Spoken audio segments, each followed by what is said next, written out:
Hi friends, Pallavi ಪೂಜಾರೀಸ್ cooking ಚಾನಲ್ಗೆ ಎಲ್ಲರಿಗೂ ಸ್ವಾಗತ. ನಾನಿವತ್ತು ಸೋರೆಕಾಯಿಂದ ರೊಟ್ಟಿಯನ್ನು ಮಾಡ್ತಾ ಇದ್ದೇನೆ. ಬೆಳಗಿನ ತಿಂಡಿಗೆ ಇದೊಂದು ಒಳ್ಳೆ ರೆಸಿಪಿ ಅಂತ ಹೇಳ್ಬೋದು.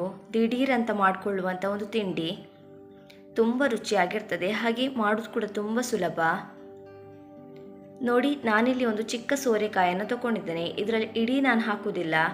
ಒಂದು ಅರ್ಧ ಭಾಗದಷ್ಟು ಸೋರೆಕಾಯಿನ ಸಿಪ್ಪೆ ಎಲ್ಲ ತೆಗೆದು ತುರಿದಿಟ್ಕೊಳ್ತೇನೆ. ನೀವು ತುಂಬ ಜನ ಇದ್ದರೆ, ತುಂಬ ಕ್ವಾಂಟಿಟಿಯಲ್ಲಿ ಮಾಡೋದಿದ್ರೆ ಇಡೀ ಸೋರೆಕಾಯನ್ನು ಕೂಡ ಹಾಕ್ಕೊಳ್ಬೋದು. ನೋಡಿ, ನಾನಿಲ್ಲಿ 1 ಕಪ್ಪಷ್ಟು ಸೋರೆಕಾಯನ್ನು ತುರಿದು ತಗೊಂಡಿದ್ದೇನೆ. ಸಿಪ್ಪೆ ಎಲ್ಲ ತೆಗೆದು ತಿರುಳೆಲ್ಲ ಏನು ಕೂಡ ಹಾಕಲಿಲ್ಲ. 1 ಈರುಳ್ಳಿಯನ್ನು ಚಿಕ್ಕ ಚಿಕ್ಕದಾಗಿ ಕಟ್ ಮಾಡಿಕೊಂಡು ಹಾಕೊಂಡಿದ್ದೇನೆ.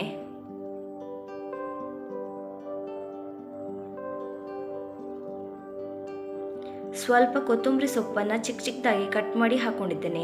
ಕೊತ್ತಂಬರಿ ಸೊಪ್ಪು ಹಾಕೋದ್ರಿಂದ ಒಳ್ಳೆ ಫ್ಲೇವರ್ ಕೊಡ್ತದೆ ರೊಟ್ಟಿಗೆ.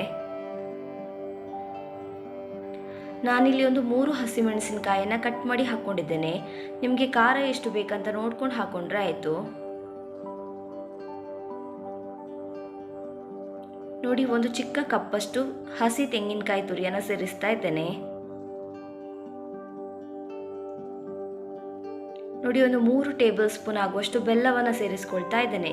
ನಿಮಗೆ ಬೆಲ್ಲ ಬೇಡ ಅಂತ ಹೇಳಿದರೆ ನೀವು ಸಕ್ಕರೆಯನ್ನು ಕೂಡ ಸೇರಿಸ್ಕೊಳ್ಬೋದು.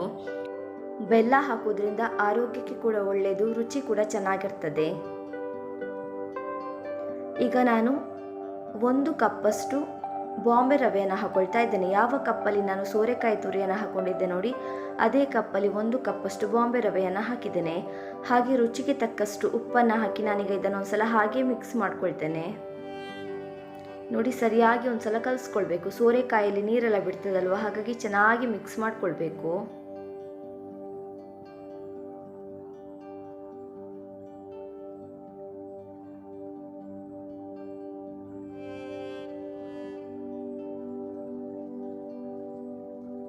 ನೋಡಿ, ಸರಿಯಾಗಿ ಒಂದ್ಸಲ ಮಿಕ್ಸ್ ಮಾಡ್ಕೊಂಡಿದ್ದೇನೆ ನಾನೀಗ ಇದಕ್ಕೊಂದು ಸ್ವಲ್ಪ ನೀರನ್ನು ಸೇರಿಸಿ ಮತ್ತೆ ಇದನ್ನು ಚೆನ್ನಾಗಿ ಕಲಿಸ್ಕೊಳ್ತೇನೆ.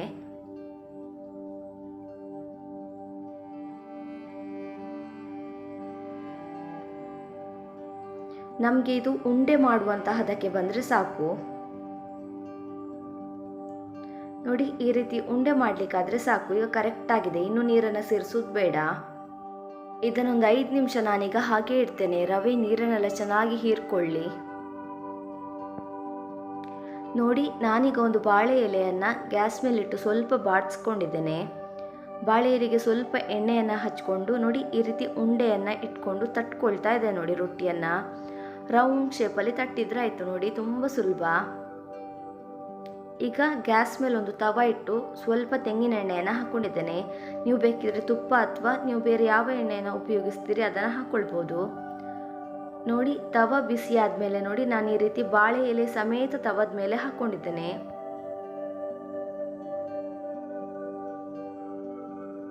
ಈಗ ಚೆನ್ನಾಗಿ ಇದು ಬಿಸಿ ಆಗಲಿ. ಬಿಸಿ ಆದಮೇಲೆ ತನ್ನಷ್ಟಕ್ಕೆ ಎಲೆ ಬಿಟ್ಕೊಳ್ತದೆ. ರೊಟ್ಟಿಯೆಲ್ಲ ಏನೂ ಕೂಡ ಹರಿದು ಹೋಗೋದಿಲ್ಲ. ನೋಡಿ, ಚೆನ್ನಾಗಿ ಬಿಸಿಯಾಗಿದೆ, ನೋಡ್ಬೋದು.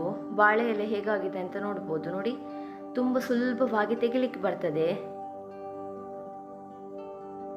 ಇದನ್ನು ಎರಡೂ ಕಡೆ ಕೂಡ ಕೆಂಪಾಗೋ ತನಕ ಚೆನ್ನಾಗಿ ಕಾಯಿಸ್ಕೊಳ್ಬೇಕು.